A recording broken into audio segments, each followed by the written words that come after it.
I hear stories all my life and currently about the boogeyman that exists in everybody and in everywhere, but it has no discernible face. It's not as if you can just point out who and where it is, but it's there. And I think I've lived my life in fear of that unknown, that untangible or the unknown. When I think about the tangible of what that is and how it manifests, I think about hate symbols, inclusive of the noose, of course, and the Confederate flag. And I feel weird about the Confederate flag because it's a source of pride for so many people. I've seen people wave it. I've seen people tie it to the back of their cars. I've seen people argue and scream and yell and fight over the right to wave something with such dignity that strips people of their dignity. I mean, for me, as an African American woman, it means nothing but hatred. And it almost says to me that the people who wave that flag are proud to be hateful of something, as if my life is not valuable and not worthy. I would say probably the symbol that's most been associated with me feeling threatened would actually be the Confederate flag.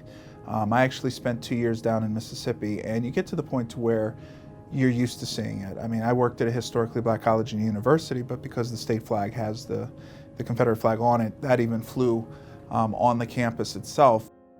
And the thing about the South that a lot of people don't appreciate is at least you know where you're welcome and where you're not.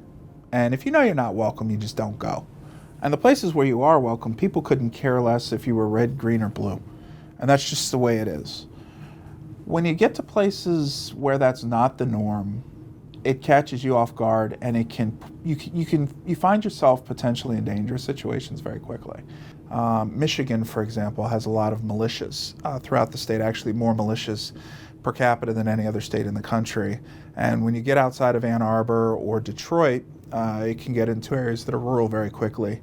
And there was one time in particular where I was in a town and I had to stop for gas. I was low on gas, but it was a town I tried to avoid, so I knew I had to go in. And I stopped for the gas, and while I'm there, I saw somebody on a phone, and then 2 pickup trucks pulled up, both with huge Confederate flags across the back of the trucks. And again, this is Michigan, so it's one of those things where when you're not in the South, I think it's pretty well understood what a Confederate flag is connected with. It's often connected with white supremacist groups and other things like that. Once I was in the store and I noticed people staring at me, and I kind of looked around and noticed there was nobody else of color, that it was kind of like, you know what, I'm not going to worry about, getting the snacks and everything. Let me just get my card in and pay. And, when you head out and you see the 2 trucks like that, it's kind of like, oh crap. So I just tried to get in my car and go ahead and get out. The trucks blocked me in. They wanted to give me a little bit of a difficult time. When I'm sitting in the car and they're kind of blocking me in, I'm just sitting in the car just kind of praying at that point, because you don't know what's going to happen. A police officer came up and they kind of moved away, and the police officer just looked at me and said, "Son, I'm just going to advise you to never be in this town again." And the truth of the matter is, that cop was actually doing me a favor. He could have said something else, but he was really like, for your safety. And so I know that there are some individuals who believe, and I think honestly believe, that we're in a post-racial society. We have a president who's got African descent.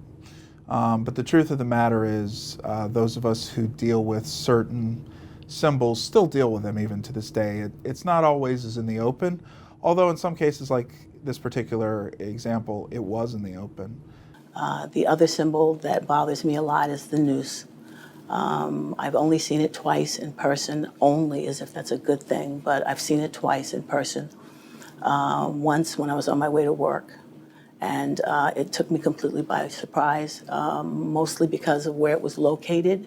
I was across the street from an elementary school, and I happened to stop at a red light, and my eyes wandered over, and there I saw it. And I can't explain in words the level of fear, the level of just disgust, and the sense of, wow, there's somebody out there that really hates me, has no idea who I am, what my life has been, what my life experience has been, but simply because my hands are brown, my face is brown. They hate me. And some of them would rather see me dead than to see me drive to work like a normal, everyday human being. That goes back generations upon generations, obviously. But you'd be surprised. I even still hear that term occasionally, now. And usually it's, somebody's well-meaning. They've heard terms like, hey, that's my boy, or that's one of my boys, or whatever. And, I'll be honest with you. If I don't know the person who's saying it, and if they're black, I'll take it a certain way. And if they're white, I will pause. I'll have pause because of the history of that word and of it being a way to demonstrate to somebody in one word that they're inferior, that you're not at the same level as me, that regardless of what you do, you will always be second class. And so that's one of those things where that may not be the intention of the person who's saying it, but because of that context, I may stop and I may have to sort of figure out in my head, well, what is this person really meaning, or what are they saying? And, I've had conversations where folks, and they're like, well, that's not really fair because I didn't mean anything by it. And it's like, it's not about fair. I understand fair, but it's also not fair that my granddad was called boy, to, degradate him, or that my grandma was called girl. And they were in their 30s and 40s and 50s being called this by teenagers who were Caucasian, living in rural North Carolina. So it's not a matter of fair. It's about understanding, and to understand that really there are certain words and certain phrases that are loaded phrases, whether you intend them to be or not. You don't really get the choice as to whether or not they're loaded. You have to understand historically they are, and I think you have to use judgment and you have to use common sense on what language you choose to use. Words are powerful, so we have to understand the power of them and to use them judiciously, I think. So, thug, boy, those are ones kind of at the top of my list that, I've dealt with. I'm from Ecuador, South America, and I've been here for at least 20 years in the United States. Sometimes, recently, I think I'm being victim in different ways through the media. They're bringing drugs, they're bringing crime, they're rapists, and some, I assume, are good people. And now affects my community. I'm not a raper. I'm not a drug dealer. I'm a regular person. I came here because I was looking for an opportunity. Politicians, you're talking about people, they being in college, people, educated people talking against regular people. And that's wrong. As a leader for the community, as a leader for this country, you have to know what you say. Because there's a lot of kids and they don't know what, they don't know better. They stand on the TV and listen to somebody say, and they believe. And people have to be alerted to the fact that we are getting some really bad characters coming into this country. Everyone had to know about the immigrant community. I'm talking only about the Hispanic community. We're talking about global immigration, So every immigrant came here for a different reason. Some are being obligated. Some they came because they have, more opportunities, because they don't have opportunities in their own countries. And then, this country embracing, but the people in the country, they're not embracing anymore. So what happens with this, you being excluded. See, all right, what the media is showing can be one side, but at least, look at our side and see, what's the other truth. I would like to say just there's every religion, they have an extremist. So you have Christians who are extremists, so is Muslim there too. So just take that into account. Just don't judge every Muslim because everyone is individually, not as a whole group. So really, what ISIS is portraying, it's violence, it's killing everyone. It's not only killing the Western society or other country. We're as a Muslim people around the world are being victimized, especially in Syria. Lebanese people are dying, and there's Muslim people are dying. That they're just condoning violence itself, not as a specific group. Islam does not promote violence. Muslim America, they don't believe, they don't condone violence. They're against any human being being hurt for no reason. So it's really upsetting to associate us, the religion itself, to like something that we don't believe in at all. So it hopefully and it gets better. I think it's upsetting too because I feel like we're known to be a terrorist, but it's like it's not even true, you know, like because when I came here, like I came the day of 9/11 and like we were being like checked up and down, like, you know, as if we did something because my dad's name was Muhammad. Like they had like German shepherds like sniffing anyone, and I'm like, this is really scary, you know. Obviously we had nothing to do with it, just because we were Muslim and my dad's name was something like that, and they thought, all right, you know, maybe we can be something, maybe we have bombs or something. It shouldn't be like target, okay, you're Muslim, you're terrorist, you're ISIS. So it's like, that's what you are, you're nothing else. There's people who are doctors, the lawyers, we're contributing, we're not just sitting around. Well, I could say the fact is here, out of the 550 defendants we've had come through the stop bars, let's say, probably less than a handful are members of hate groups. The majority of them are people who simply said something, did something wrong or hurtful at a given moment in time. They didn't go to this place, they didn't go to this bar, they didn't go to this pizza place, they didn't go to the bank in order to hurt somebody. That wasn't their intent. I say, if you could roll back the tape and redo what you did, would you do it differently? And most of them say yes. I think one or two said, no, I'd do the same thing again. But most of them said, yes, I would redo it, because I didn't realize it hurt so much or what I did was so hurtful. Why do people use hate symbols? And I think we're social beings. I think everyone, you know, is a social being, and we want others to recognize us and to see who we are. And I don't know why, but there's inherent in that social beingness, there's this idea that in order to exist, someone has to be less than you or better than you in some way. And I think when people use hate symbols, it's their way of expressing their superiority. And more often than not, I think people don't really understand. I don't think it's possible for people to really understand what it means to use hate symbols. In the Stop Bias program, the students quite often who come don't really understand why people are so hurt by them. What is the whole big deal, they would say to me. This one over here, the pig's head, is a very good example of how the intention of the perpetrator is one thing, whereas the symbol means something to obviously the victim of the crime. There was a couple, young men, I think they were around 17 years of age. And anyway, this girl who happened to be Jewish broke up with this boy, and probably early September, this is quite a few years ago, he and a couple of friends of his, young boys also, said, you know something, that girl who broke up with you, she's a real pig. So what they did, they were at a pig roast that day as a party, and they waited until the party was over. The pig cooled off. They chopped the head off of the pig, and they were decided they're going to bring the pig's head to this girl's house to show her what they think about her. Well, this person, the boy who she broke up with, took the pig's head and actually threw it through the dining room window, and it landed on the dining room table. For this girl, number one is a pig is an offensive food. The eating of pork products to many Jewish people, as they observe the ancient dietary laws of kosher, keeping kosher.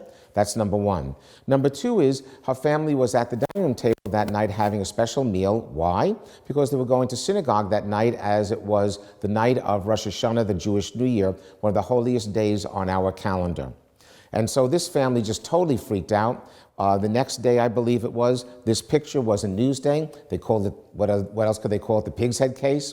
But anyway, eventually these boys were caught and they were arrested for criminal mischief. But the point is that they were trying to say to her, you're a pig for breaking up with us.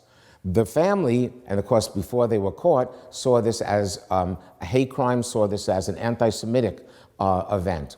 And so it's very interesting the way things can be perceived and the intention versus the perception.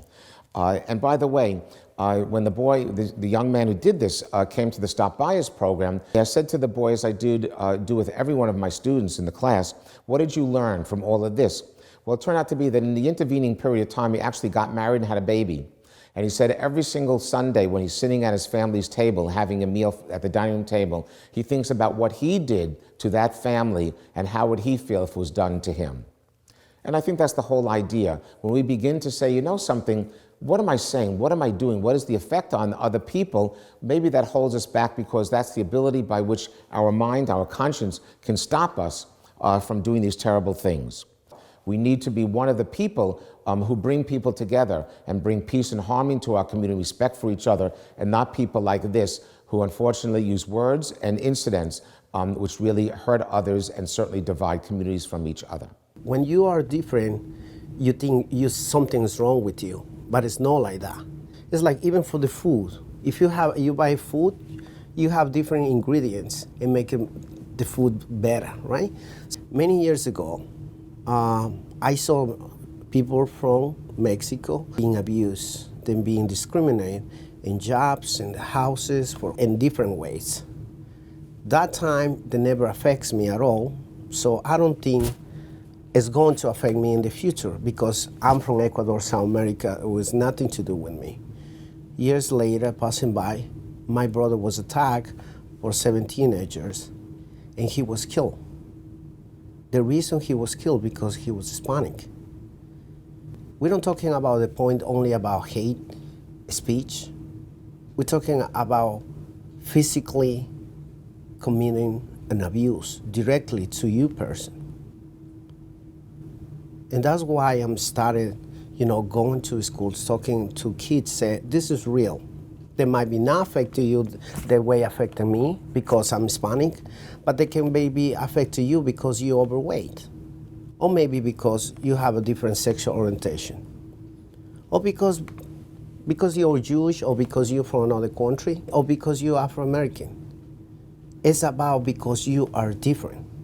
So hate is everywhere. It's 54% the kids in the schools that have been victims of bullying. Kids, they have to understand the consequence of that is death sometimes. It's depression. Kids don't want to go to school because my classmate make fun about me. Because why? Because I'm poor? Because I cannot afford the shoes he has it? Basically, when I came to this country, I started learning about the story about the Holocaust, and there was a tragedy. There was a massive tragedy, and at this moment, what happens in other countries right now, you think that's not my problem, but eventually it's going to be your problem. It's got to be affecting you. You can, as a kid in your school, you cannot sit down or can stand by and watching somebody getting beat up or getting abused. It's a moment when you can even whisper somebody, say, you should do something. As a my friend, as your colleague or anything, say, you do something, I can be behind you. I can support you. Because if you let them doing every day, you think you can go sleep in your house, okay, say, I saw somebody being abused and I don't say nothing, I don't pick up and say something. It's a time to you act. Kind of an interesting anecdote I have, and to me it shows the wisdom of children.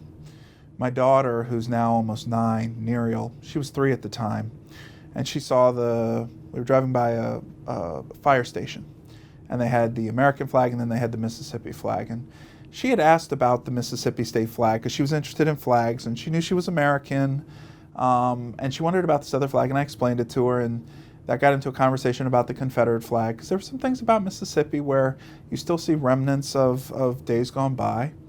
And so she knew the difference, and she knew that the Confederate flag kind of represented some bad things about the South. And she looked at me at 3 and she said, Daddy, I like the American flag. I said, that's great. She says, it's nice. It's a good flag. I said, yeah, yes it is. She says, and there's the Mississippi flag. I said, yeah. She said, I don't like the Mississippi flag. And the American flag doesn't like being next to it either.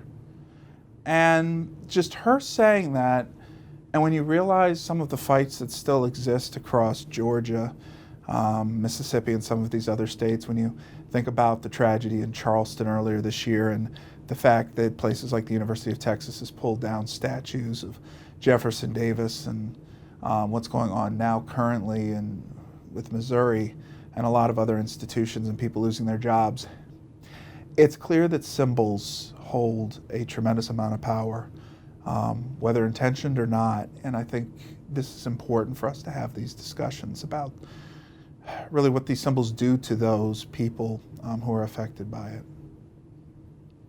I don't have a symbol to represent my culture, because when you see what is a symbol, when you see the earth with all different flags for all different countries, is the reach about that. The food. Like you live here from Queens, 1 hour away, and you want to find Chinese food, you want Cuban food, you want Dominican, Peruvian. Peruvian is great food. I'm not from Peru, but I love the food. Ecuadorian, forget about it. But you can find out even bread. You want to buy bread, you find different types of bread. I try to live my life with a hope that things will change. They are changing. I mean, I look at young people who infiltrate our institutions, schools and so on and so forth. And I have a very diverse class. I have students representing just about every nation that you can imagine in my class. When I look out at that diverse group, I feel good. I mean, it's like a pillow on my head. It's that diversity, the beautiful, beautiful diversity, that mosaic of people. And so if I could think of a symbol that makes me feel very, very good, it is that of coexist. I have that as a bumper sticker on my car, coexist. And as beautiful as that is, I think that it could go further. It could say appreciate and coexist, right? But I wear that symbol every day around my neck, not to remind me, but to remind others of what's so wonderful about the diversity of people. We can be Catholics, we could be Muslim, we could be Jewish, we could be Buddhist, we could be anything that we want to be, and we could exist together in this circle. And that's my symbol, that's my hope, that this is what the world will look like and we'll be happy about it. We're representing Muslim community. Some people in the society think that I'm actually being forced to wear the hijab, but for me, it's basically a symbol of beauty. So I never imagined that I was gonna wear hijab, still until this day, because I remember when middle school, my mom was like, "Oh, you should wear a hijab. That's your religion." But I was like, me wearing a hijab, it's such a ugly. I thought I'm gonna feel ugly. In high school, me and my sister were watching YouTube videos and we're watching other Islamic women who was wearing hijab, and they were so confident, and I wanted to feel the same. It actually makes me really happy. Sometimes when I feel ugly, when I wear the hijab, I'm like, I'm not ugly. The hijab makes you feel beautiful, so it's part of me now. It's interesting for a Doctor of Ministry degree. Is that as a part of my project that I took on, is to interview Jewish residents in various assisted living facilities in our area and talk to them about their Jewish life experiences from their growing up years. Because this one woman, Florence, in her experience, she described how her mother would light the Sabbath candles. And I said to Florence, "Did your mother teach you that?" And she said, "No, she never taught me." And so I said to her, because a part of the project was not only to talk about these experiences, but also to try to turn them into rituals that could be performed in the present, because it's taking the past and bringing it through past, present, future. And anyway, she said she would love to. So at the end of the whole time with the project, Florence lit the candles like her mother had done when she was 5 years old. And I said to Florence, "How did you feel?" And she said, "When I did that for the group, I felt my mother was alive again for me."